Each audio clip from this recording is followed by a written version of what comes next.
안녕하십니까. 아버지 TV 하늘처럼 물처럼 방송을 시작하겠습니다.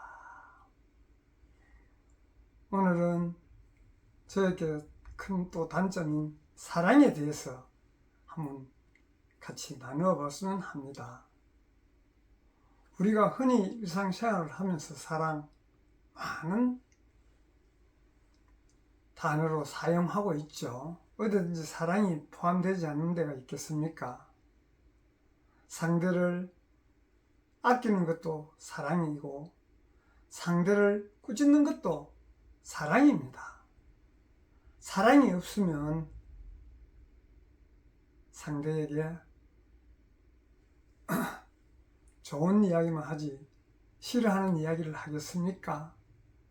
좋은 이야기 하는 것도 더 잘 되라고 격려하는 의미에서 사랑을 항상 이야기하겠죠. 그래서 우리가 이제 사랑에 대해서 근본에서 한번 풀어보면, 우리가 이 세상 천상에서 이 지구로, 초록별 지구로 올 때 사랑이라는 근본을 가지고 왔다고 저는 생각을 합니다. 그런데 그걸 가져왔는데도 불구하고 지금은 우리 사랑에 문제가 많이 발생하죠. 그것은 왜 그러냐 하면, 우리가 물질 세상, 즉 가짜가 진짜인 것처럼 살았기 때문에 그런 사랑했는데도 불구하고 왜 시간이 지나면 그 사랑이 식어지고 사랑이 도리어 눈물의 씨앗이라는 그런 우리 가사도 있지 않습니까? 시간이 지남으로써 더욱더 사랑이 깊어지고 변치 않는 그런 사랑이 되어야 되는데도 불구하고 시간이 지나면서 기쁘면서 슬픔으로, 즐거우면서 괴로움으로 다양하게 변하지 않습니까? 자기의 어떤 감정, 욕심,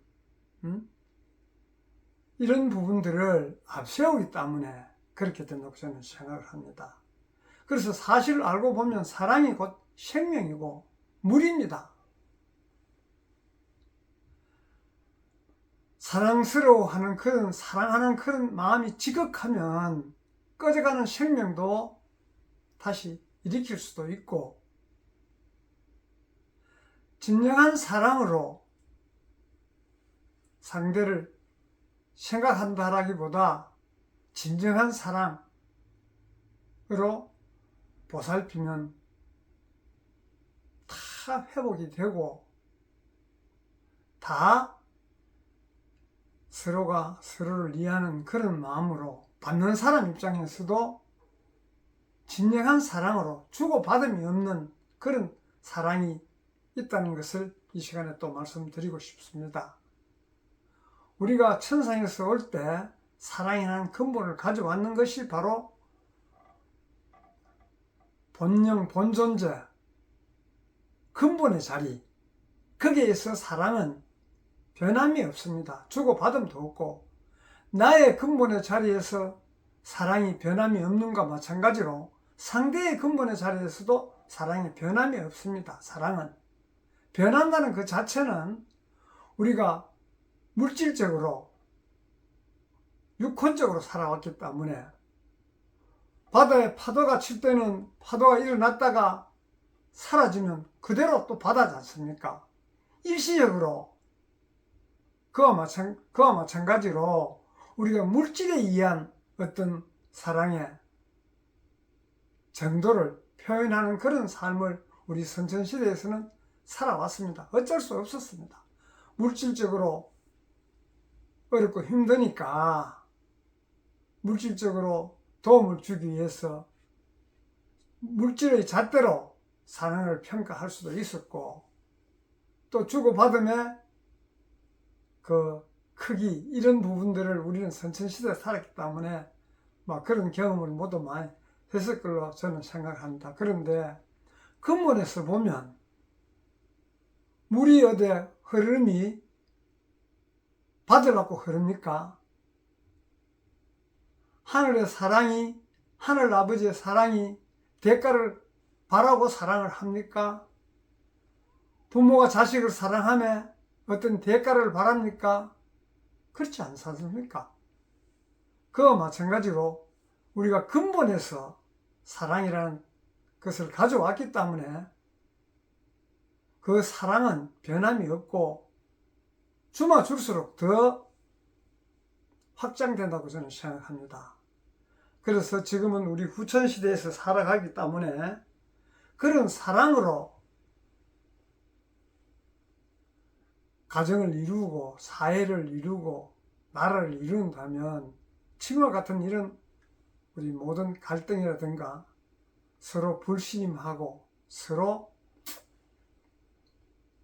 자기 것을 나누고 이런 부분은 자연히 사라지고 화목한 가정도 되고 편안한 사회 국가가 될 수 있다고 저는 생각을 하기 때문에 우리 근본에서 뭔가 해결점을 문제가 발생하면 근본에서 찾으면 그 문제가 해결이 되는데 근본에서 찾지 않고 문제 일어난 점에서 조금 더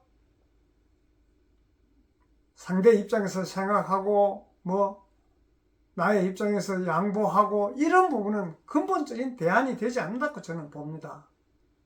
근본에서 찾으면 인간은 누구나 그렇게밖에 할 수 없었다는 것을 알게 되고 그 사랑에 조건이 없는 사랑, 근본에서는 조건이 없습니다.